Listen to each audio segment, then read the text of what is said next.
Yo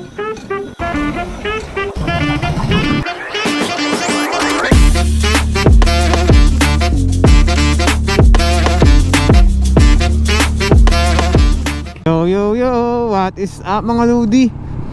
So nagbabalik tayo.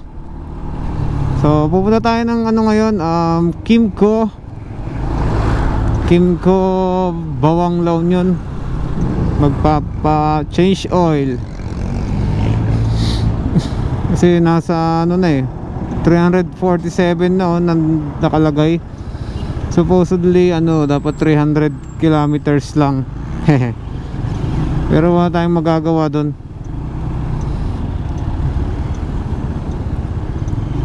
Kaya yan, traffic pa nga.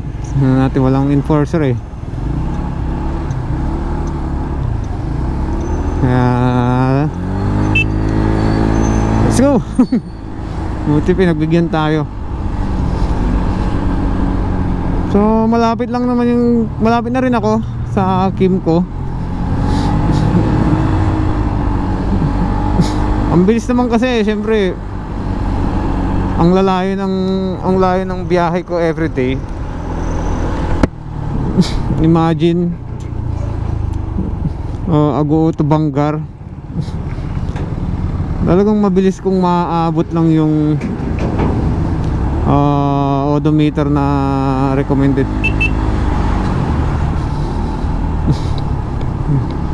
Ilang araw lang, ilang days pa nga lang tong motor Friday, Saturday, 4 days pa lang ngayon. Pero may mileage na akong ganyan 347. Diba, ang bilis. Everyday ride.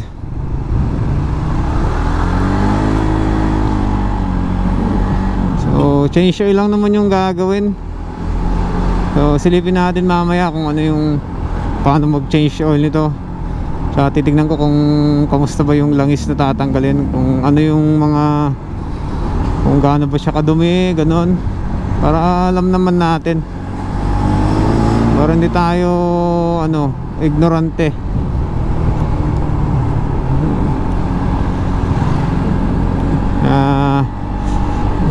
Tsaka naman maganda naman sa Kimco, kahit mabilis mag change oil, libre naman yung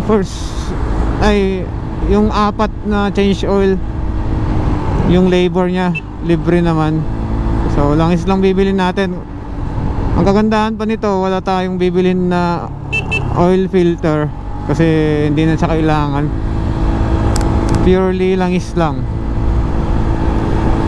Tapos wala na rin naman tong gearing, so hindi na rin tayo kailangan magpalit ng gear oil. Yun lang naman ang mga maintain natin dito. Syempre yung chain, linis tsaka lube lang. Tapos yung CVT nya, pero yung CVT siguro every 2,000 or 3,000 bago palinis. Kaya matagal-tagal pa yon. Sulit-sulitin muna natin. So ayun, palabas na tayo ng San Fernando. Mga ilang kilometro na lang Kimco na. So ayan, Land Cruiser. Mauna ka na. Mahirap na, Land Cruiser yan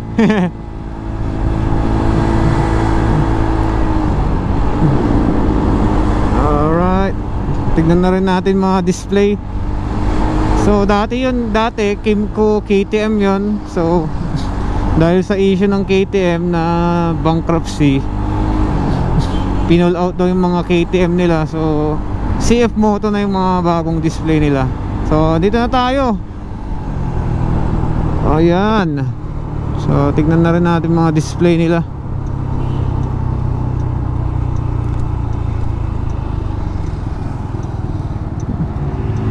Napaaga tayo.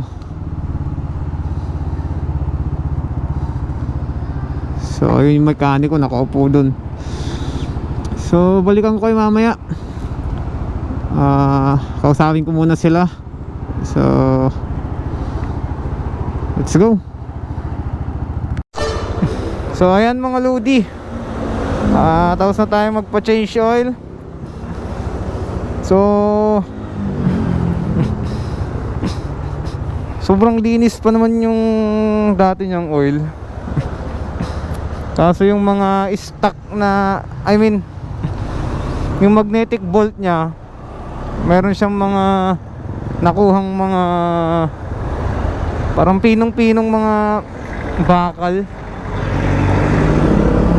Siguro yun na yung mga nagwe-wear and tear, lalo pag ongoing yung break-in. Kaya yun yung mga nakuha niya. Pero sabi naman ng mekaniko, normal naman. Total bago pa naman eh. Kaya sa next na change oil ulit, 1,000 pa. May 700 kilometers pa tayong tatakbuhin ulit bago change oil. So yung langis na ginamit, yung Kimco rin ng brand, yung kulay green, ay high performance nakalagay. Fully synthetic naman ng Kimco yon. So yun na binili ko kasi mura lang naman, 350. Tsaka 800 ml lang naman, kaya okay na din. Para alagang-alaga rin yung makina. So feeling ko mas maganda yung takbo niya ngayon.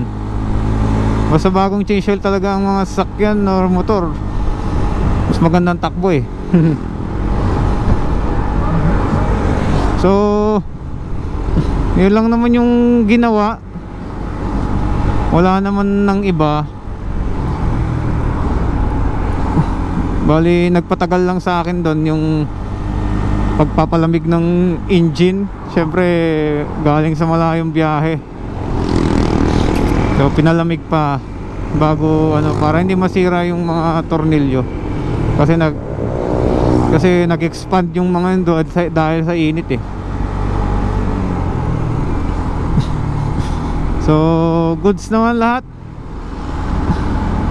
Ginamitan rin niya ng torque wrench. So di ko na natanong kung ano yung torque specs na ginamit niya, kung ilan. Pero mukhang goods naman.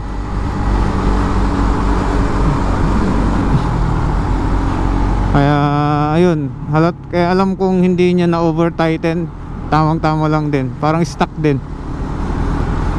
Kaya goods na goods. Tapos yun talagang maganda rin dito eh. Yun lang, strainer lang tatanggalin mo, wala nang oil filter. Kaya napakadali lang mag-change oil. Linisan mo lang yung strainer, yung drain bolt, mga ganun. Tapos ang dali rin mag-transfer kasi dito lang sa harapan eh. Doon sa head mismo ng makina. Isang tornilyo lang tatanggalin mo eh. Mabuksan mo na, makikita mo na kagad yung pagsalinan ng langis. So napaka basic lang na talaga. Tapos 800 ml lang. So inuwi ko yung natirang 200. Kasi pag nakaapat tayo, pwede ko pang gamitin, di ba? Pwede ko pang gamitin sa Mio namin. At least fully synthetic, di ba? Kaya yun. Tapos tinanggal din, mas maganda daw tanggalin din yung yung engine guard na nakalagay, yung plastic, pag nagsi-change oil. Kasi madumi daw kasi pag tinanggal mo yung langis, magkakalat doon daw sa plastic. May mga kakalat doon, mag-iiwan, kaya madumi na. Kaya mas maganda daw tanggalin na lang din. Kahit may mga nakaabang na butas, mas maganda tanggalin na lang. Based sa experience niya din kasi yun. Kaya mas magandang guide din yun. So yun lang naman for change oil. Basic na basic. Free labor, saan ka pa? 350 lang nga gastos ko. Langis lang talaga. So may 3 pa tayong coupon para sa next na 1,000 odo. Kaya Malaking ano rin, nakakanibago. Di tulad sa Aprilia, medyo mahal. 3,000 per change oil. Pero ang advantage naman sa Aprilia din, every 3,000 naman yung pag-change oil doon. Sa Kimco naman every 1,000. So hindi ko pa natanong kung magkano rin yung labor nila ng change oil, pero feeling ko mura lang din eh. Kaya tipid pa rin kasi hindi ka nabibili ng mga oil filter eh. Engine oil lang talaga. Yun, mas makakatipid talaga.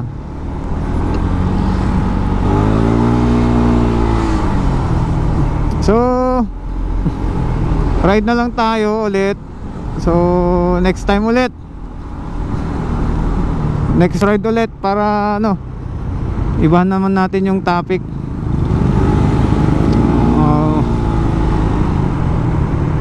See you next vlog mga Lodi.